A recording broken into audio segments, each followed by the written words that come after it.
they know they do anything with the power. Every day, dollar just they get the higher power over naira. Still them talk say make we off mind, but thank God say my ego don't come. So my people make you lie down, yo yo. My ego don't come, oh yo yo. My people make we shout, oh yo yo.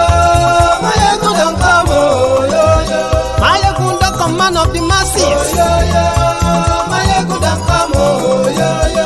My ego die the political, oh yo yo. My ego don't come, oh yo yo. This one not they off in mind, oh yo yo.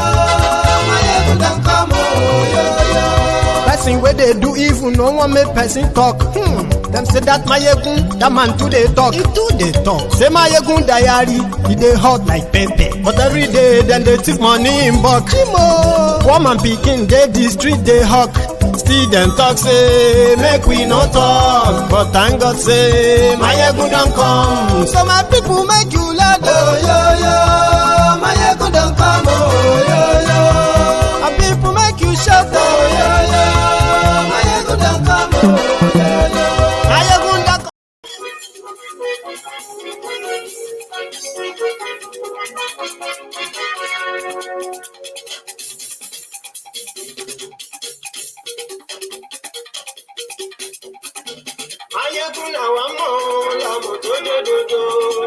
Hello there.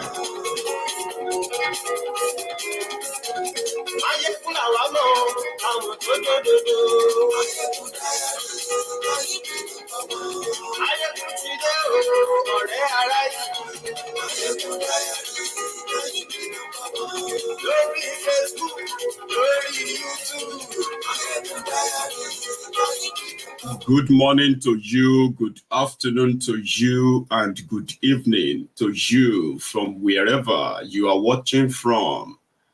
This is Mayegun Live.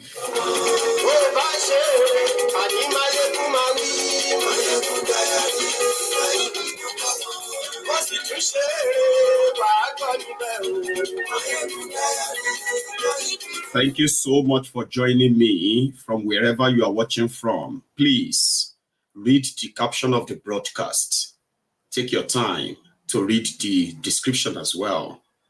And also, please share the broadcast.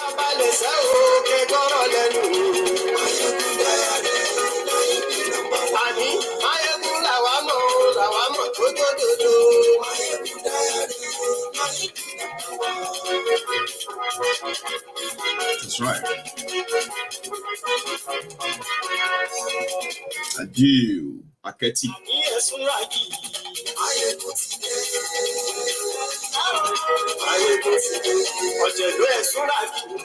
The news of the death of Rotimi Akeredolu, the former governor of Ondo State, is no longer news, I believe. Our condolences goes to the people of Ondo State to start with. I can only imagine what this means generally to you, because I am not from Ondo State. As a Yoruba man, please come closer.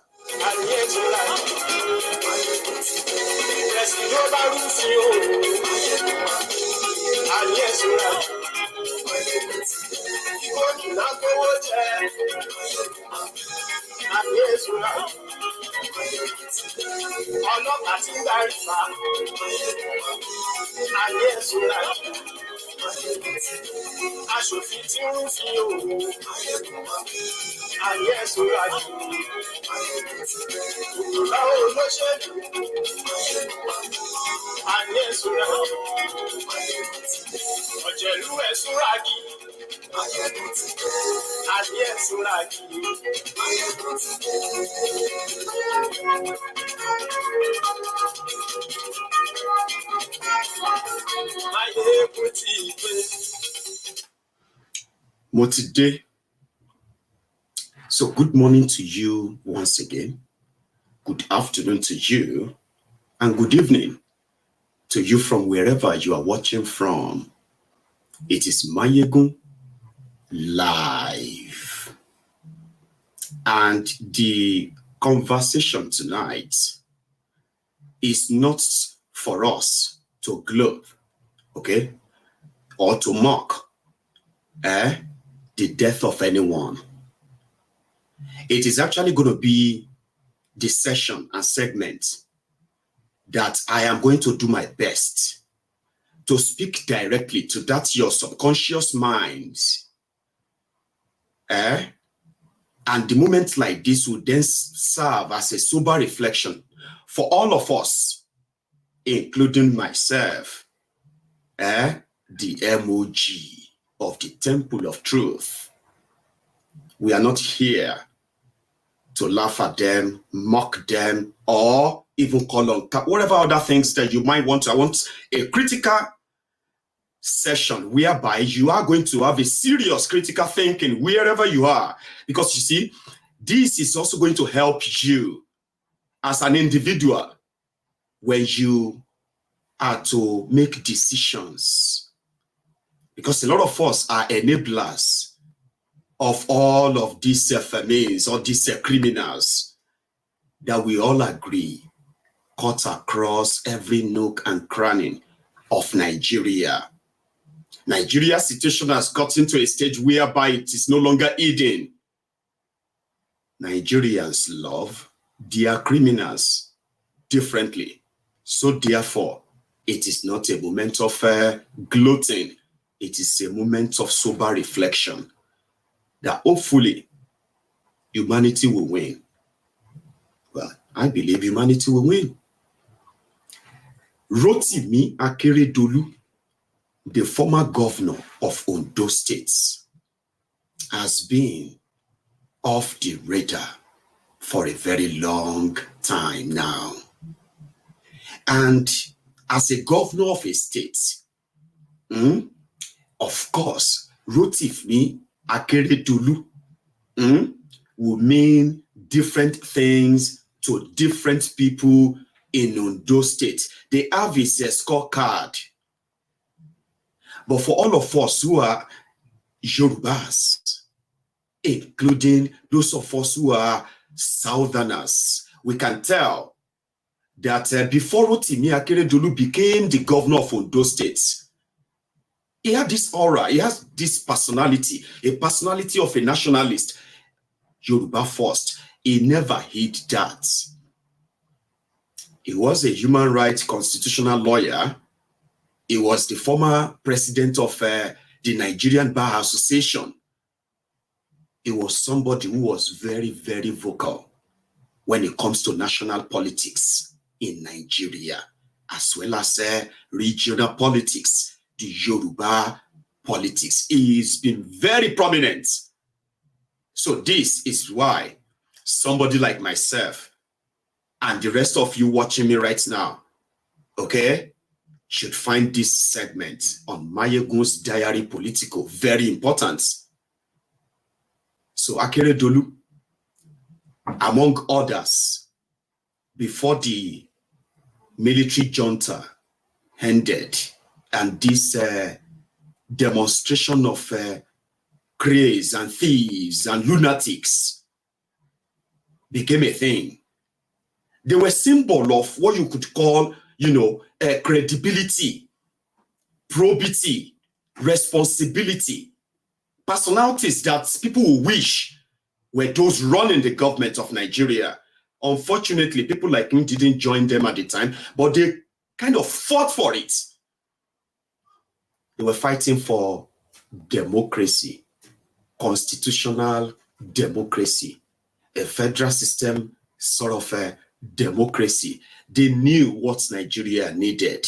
For those of you who are familiar with the NADECO, as well as the likes of the Afeniferes, as a Yoruba man, it is more personal because you see that politics that the likes of Akeredolu represent or presented to all of us, the type of, politics that the likes of Tifnumbu and Gang, and many like that, presented to the Yorubas, you had no choice than to hold them religiously, believing that they were actually what they said they were.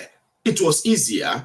They were disciples of Awolowo. What were those principles? and legacies of Awolowo that the Yorubas cherish so much, right?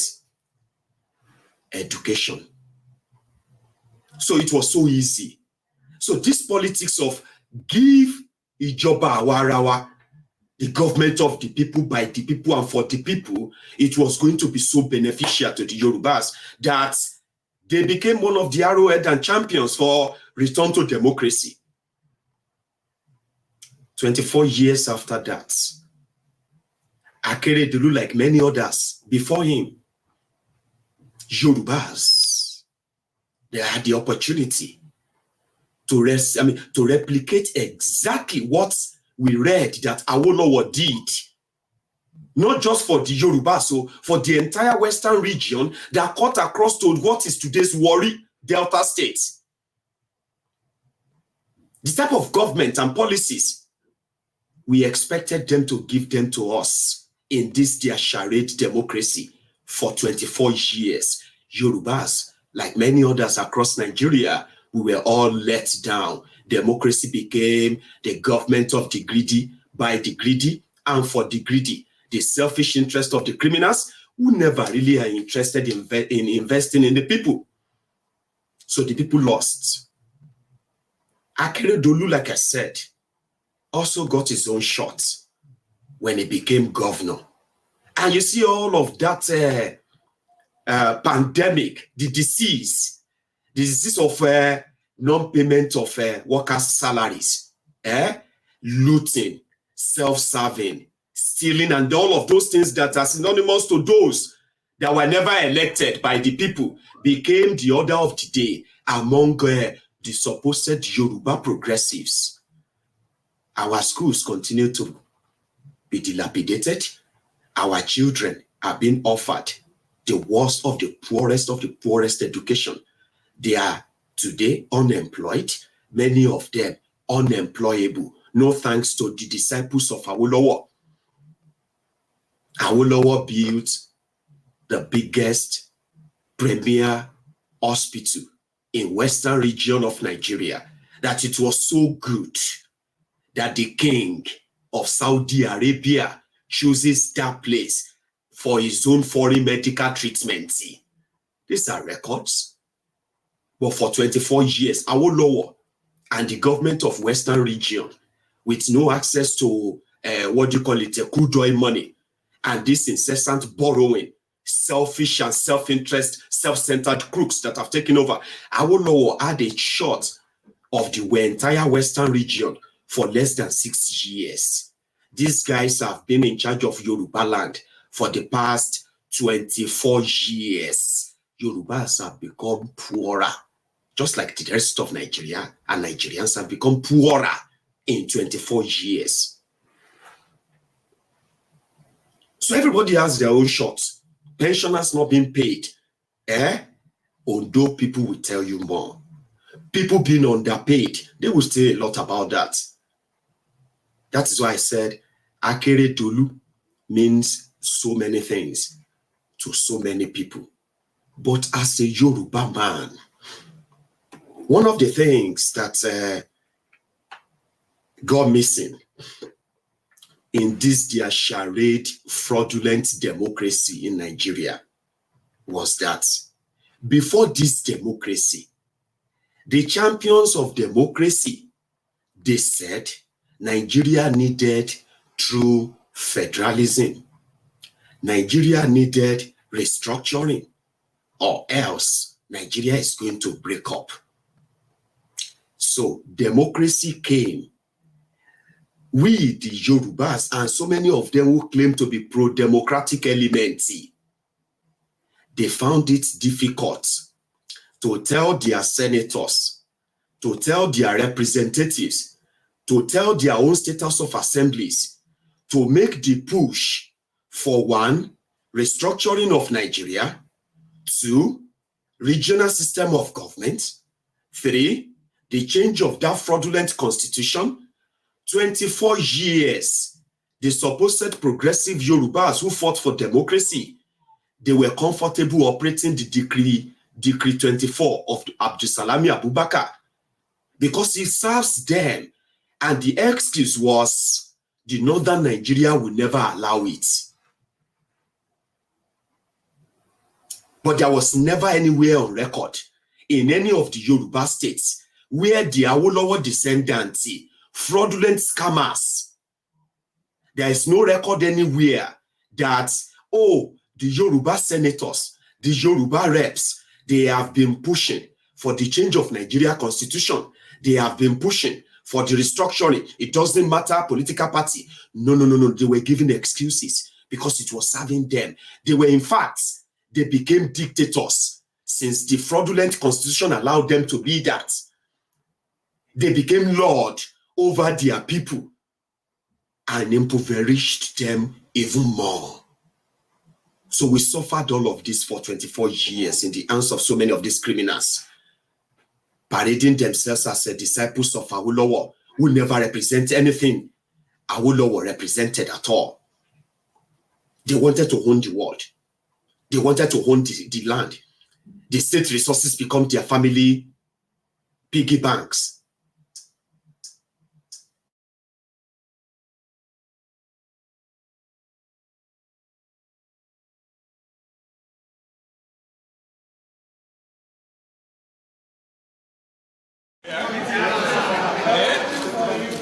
For us? Yes. Just 1 minute, sir. How did the meeting go? What is that? Which meeting? We understand. Honorable Attorney General, I think you need to Okay, come here. AGF, sir. Okay. AGF, sir, how did the meeting go? Have you found a middle ground? Sir? Wait. Okay, sir. Your Excellency, sir. How did the meeting go, sir? Well, we held a very fruitful discussion. The governors of Southwest, as you know, were all there. The meeting was presided over by the Vice President, the Honorable Attorney General of the Federation was there, and the Inspector General of Police. Sure. So we have rubbed minds, and all of us have agreed on way forward. About that, really sorry about that, okay? The audio was kind of acting up. Let me know if the audio is back now before I kind of continue, okay? Because this is us now getting into the other part, which is the crucial one tonight. So how is the audio over there?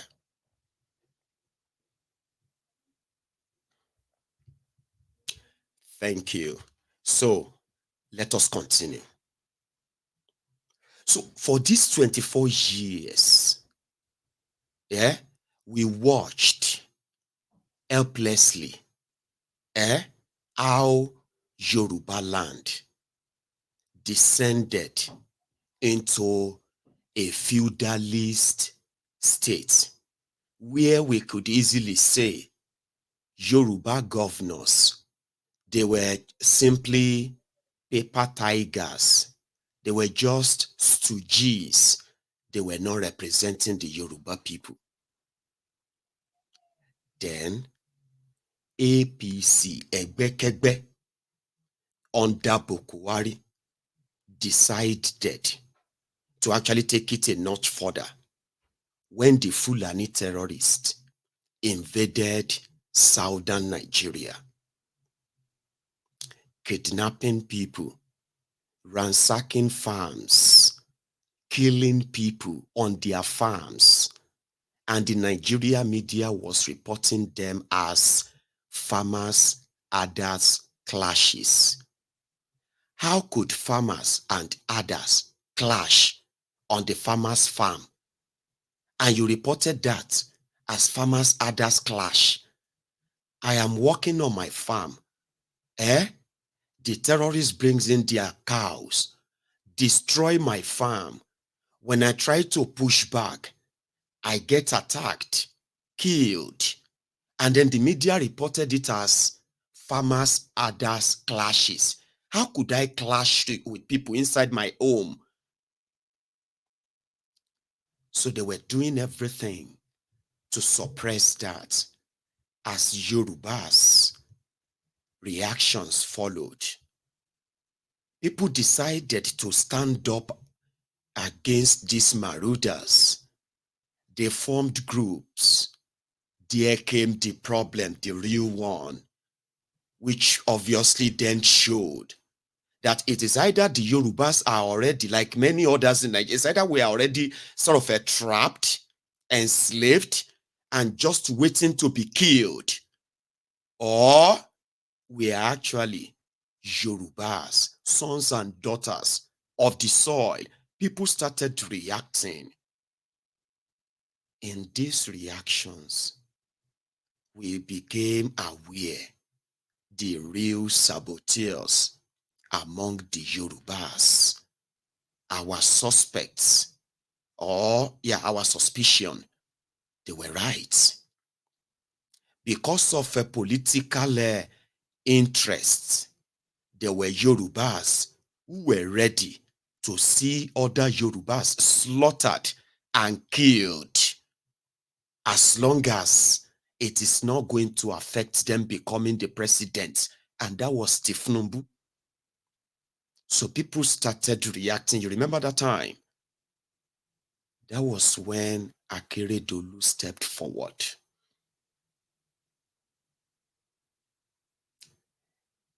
He took it upon himself and used his own experience. He knew the fraudulent contraption called Nigeria and how it is structured. But with Akeredolu, it was easier in a little space or short space of time to maneuver Bokwari and his goons to establish an Amotekun organization in Yoruba land. There are more stories to that too. Some people believe that the move made by Akeredolu, a man that was probably smart enough to hide his own medical conditions from the public, he was never seen to be sick. Some said he signed his own death warrant that day, and he also marked, they also marked Ondo states as part of their theater of war when their jihad will rip through the Yoruba land. Some people believe that moment, because the move was kind of strategic too. Like I said, they were all living under the illusion of one Nigeria until they saw through Bokwari's face that no matter how many people killed in the southern Nigeria by these terrorists, the only solution is for your people to give them lands, for us to resettle them. That is the only solution. Akeredolu said he saw through the eyes of his own supposed party man, Bokwari, that the reason why people are being killed in Yoruba land was because the Yorubas think they are stubborn, and Fulanis, they don't forget things. That when Lamadeshino was a governor of Oyo State, like many other Yoruba governors, there were this coordinated attempt to ensure that the Fulani terrorists who wanted to illegally camp in those forests, they were not allowed there to stay. And in the process, the Fulanis believe that the Yoruba land, they have a price to pay and they will pay it. Excuse me. Akeredolu said, looking straight into Bokwari's eyes, it was pretty much like, except something is done, they can kill everybody. Buhari will not do anything about it. And that was what prompted him to say, listen, was there no regional developmental plan for the Yoruba land in the first place? They said there is. The one developed on how we are going to kind of recreate the economy of Lagos that you are seeing today in every other part of Yoruba land.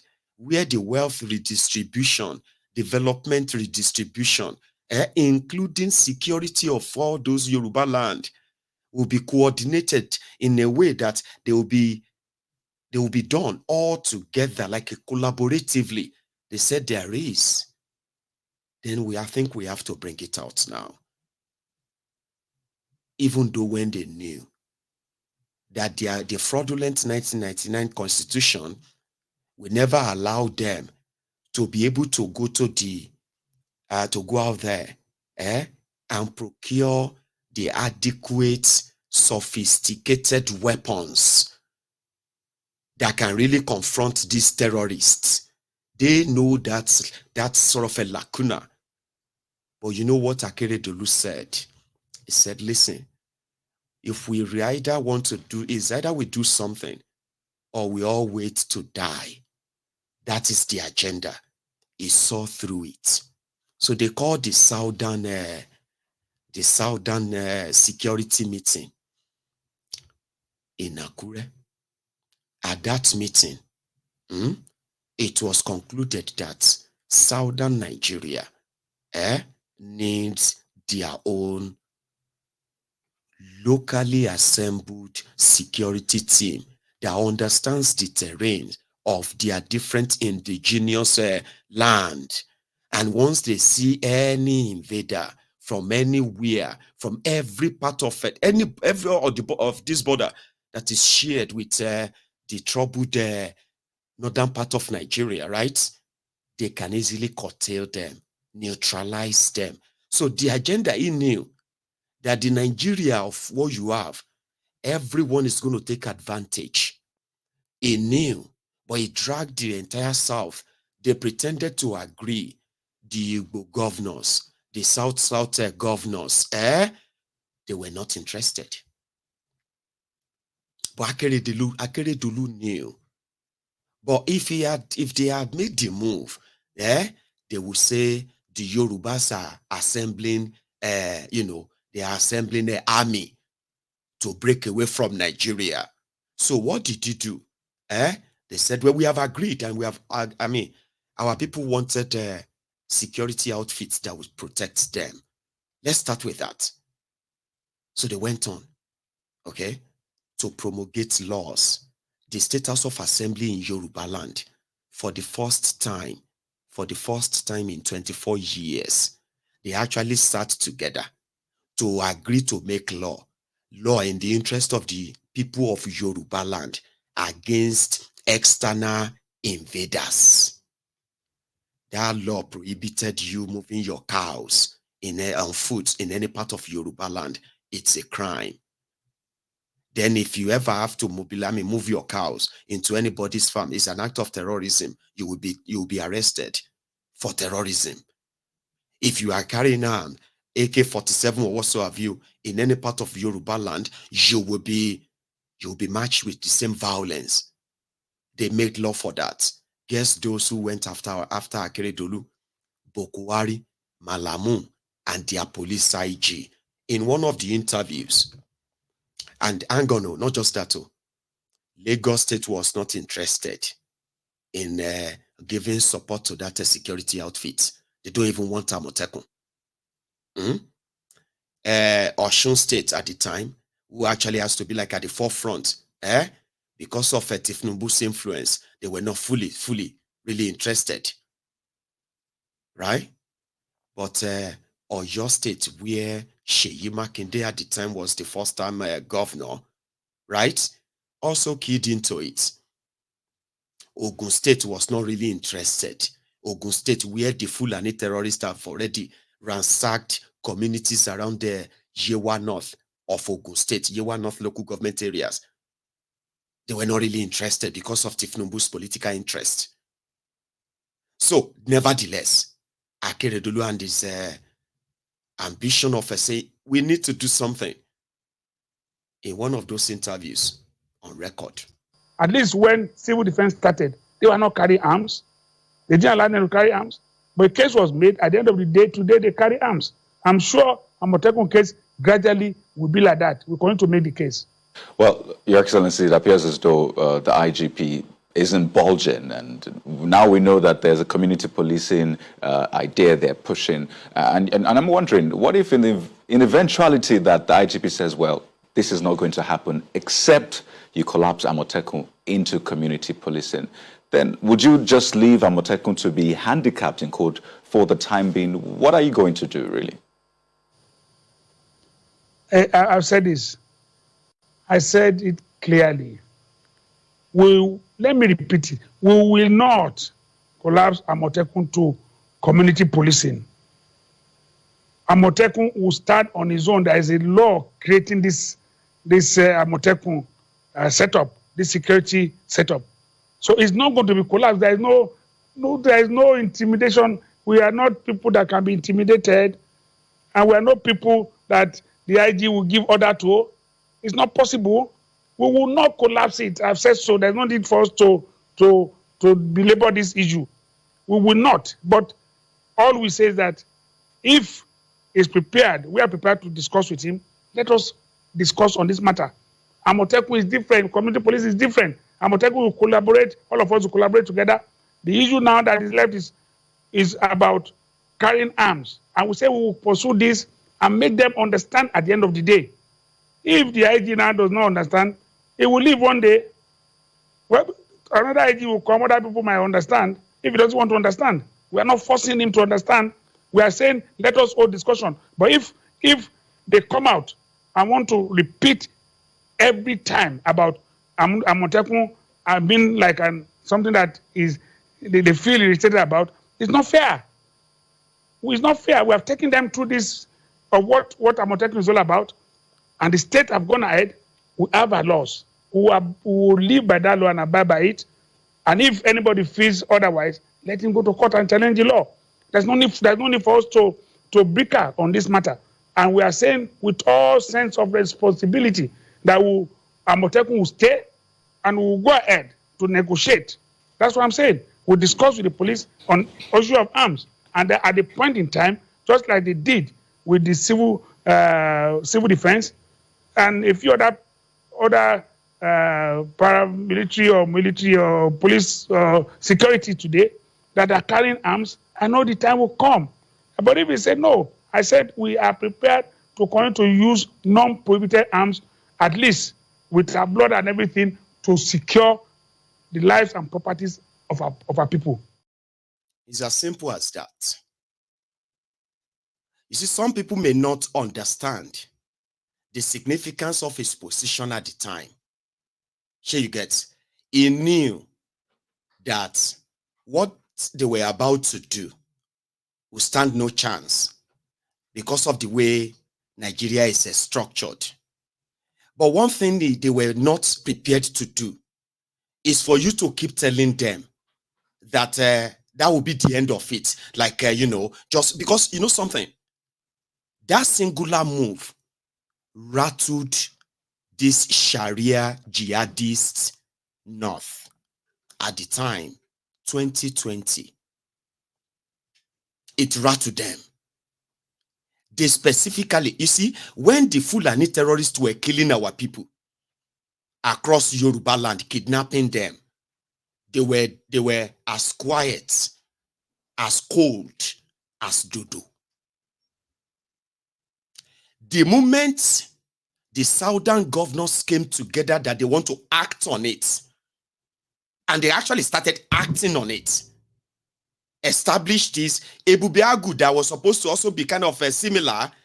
Instead of Ebubeagu to start going after Fulani terrorists, Ebubeagu of the Igbo criminals, they started going after their fellow Igbo men and women, like the ESN, IPOB, instead of the Fulani terrorists.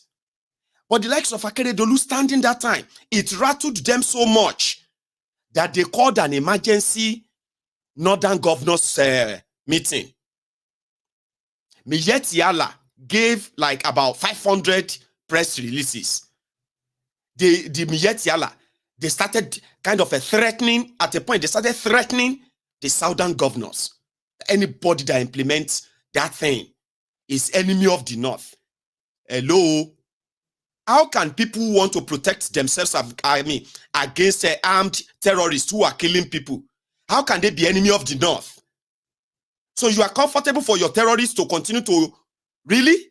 So that reaction that time, and the insistence that no, that's what we're going to do. But they said they cannot allow you to carry gun. We know. But we'll still carry gun anyway. Because yes, we are, you know what I mean? Like, a lot of you may not understand what that stand meant at the time. Akeredolu insisted. And that Amotekun, no matter their weaknesses today, there have been Yorubas, non-Yorubas, who are victims of kidnappings in Yoruba land, who have been rescued by this same outfit. At a point, part of the weakness is that even when they get to either kill or arrest any of those terrorists, the Nigeria system will free them. But the fact that today they exist and there is nothing the northern Nigeria could do about it, even up till now, I'm still coming, that credit still should go to Akeredolu. So he said they will meet with them.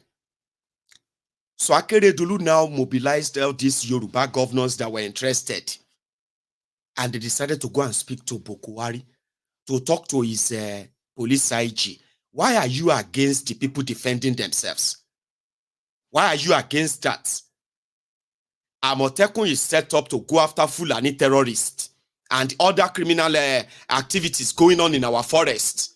Keep our people safe. And possibly return our people back to farms. Why are you against that? That was when they went to the asshole rock. This video. Akeredolu. For us, Yes. Just 1 minute, sir. what is that? Which meeting?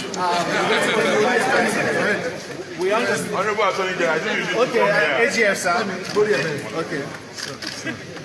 AGF, sir, how did the meeting go? Have you found the middle ground? Sir? Wait. Okay, sir. Your Excellency, sir. How did the meeting go, sir? Well, we had a very fruitful discussion. Governors of Southwest, as you know, were all there. The meeting was presided over by the Vice President, the Honorable Attorney General of the Federation was there, and the Inspector General of Police. Sure. So we have rubbed minds, and all of us have agreed on way forward. And most important one is that we are going to have the legal framework back this Amotekun. And this legal framework is going to be one in which all of us look at, and we'll be sure that it goes without any hindrance. So would that mean now that the establishment of this outfit has been put on hold until the legal framework is developed? No, what I believe our decision is that Amotekun is there. Yeah. Amotekun will have to, the federal government is starting community policing, and it's more of in essence, really, it's about community policing. So we're going to work together and see the community policing and Amotekun work in a way. Okay. Would you like to tell us why there were no such consultations before Before the launch of the program? No. There were consultations. Don't say there were no consultations. There were consultations. Okay. Because we had discussion with the ID there.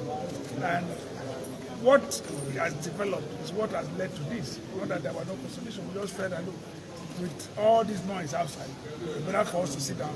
And you remember, even immediately the noise started, I said that we are going to explore political solution.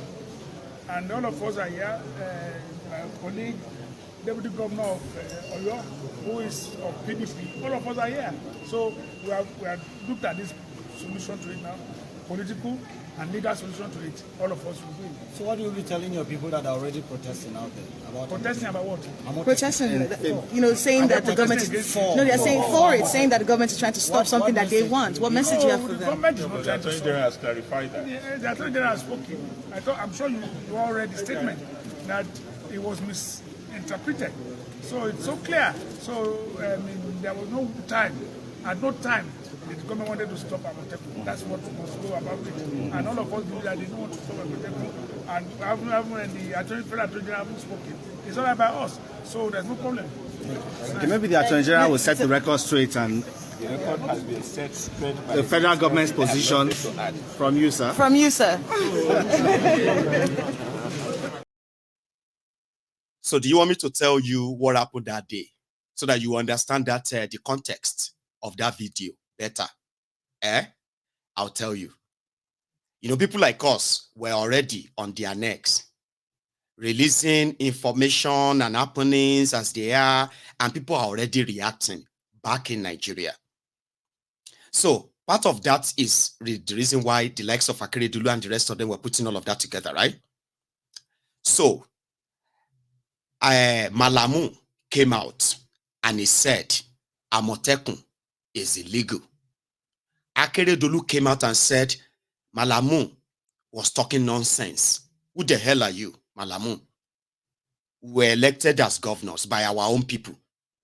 We make law that established an outfit. The law passed. We signed the law. Who the hell are you, Malamu, to tell us something is illegal?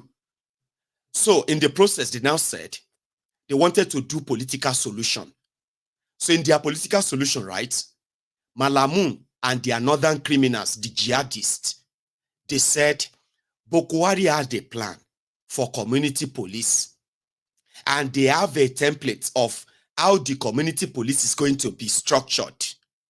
So they were ready to sell the idea of the community police to the governors so that the Amotekun they are setting up, it won't be called the Amotekun. It will just be state police that Boko Haram wanted to set up. This was like trying to give them lollipop so that they could take away their jewel. Okay? They knew why Amotekun was set up was because of the Fulani terrorists. Do you understand? Amotekun was not set up to conduct community police, to come and check whether people are like doing normally sanitation, people are not committing crime and all of that stuff, like walking about in your community, neighborhood watch. No. Amotekun was not set up because of neighborhood watch. So that was where Akeredolu stood his ground. So when the media was trying to say, what is now the position of the federal government after that meeting? Akeredolu said, Amotekun has come and it has come to stay. The idea of community police that the federal government is talking about and the legal whatever they are talking about, we will look into that. And with what we want to do with Amotekun, with what Boko Haram want to do with community police, as long as it's all about security, we will look into that. And that, after that meeting, there was nothing, there was no talk about community police from Boko Haram anymore. But they ensured that Amotekun will not be harmed enough to be able to confront the terrorists, because they are those who are funding the terrorists. They were made, you know, around that time, it was the time Dangote truck was also transporting thousands and thousands of all these terrorists across Nigeria. This was 2019, 2020, 2021, Nigeria. So around that time, they started threatening the Yorubas with their presidency. They said Yorubas should just forget about presidency because of Amotekun. And in one of those times too, Akeredolu in his element. I spoke about the fact that we are 200 million, and today we have a police command in a nation as vast as Nigeria. What is the sense in it? Let us ask ourselves. To have a single police command. One manner of intelligence gathering will exist in what we have today. Let me ask, even my brother who is here, who is in fact, or indeed, the chief security officer of his state? Am I? Is he? Is hanging? Do you control the police totally? Do you? This has led us to have to create Amotekun in this region, and we are proud of Amotekun.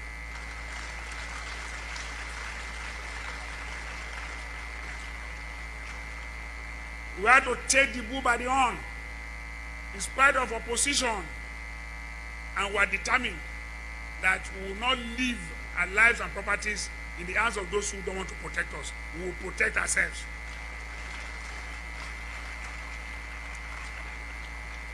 The problems we have is over centralization of authority in the center. Let me say it OR. Authority is over centralized in the center, in the hands of the Vice President.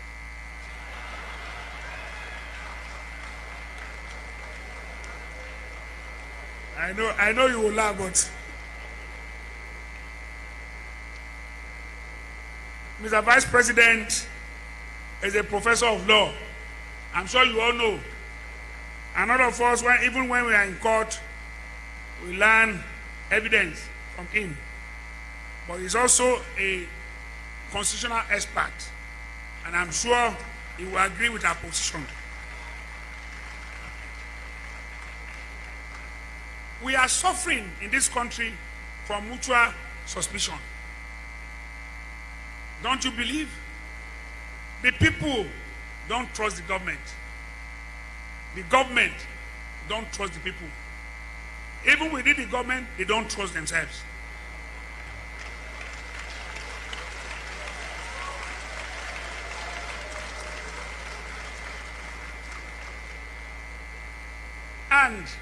And we have been talking about pandemic, COVID-19 pandemic. But we have left one pandemic that existed in Nigeria and is still there. And that is what I call CDS, Credibility Deficiency Syndrome. It is. Akeredolu, he stood his ground on that to the end.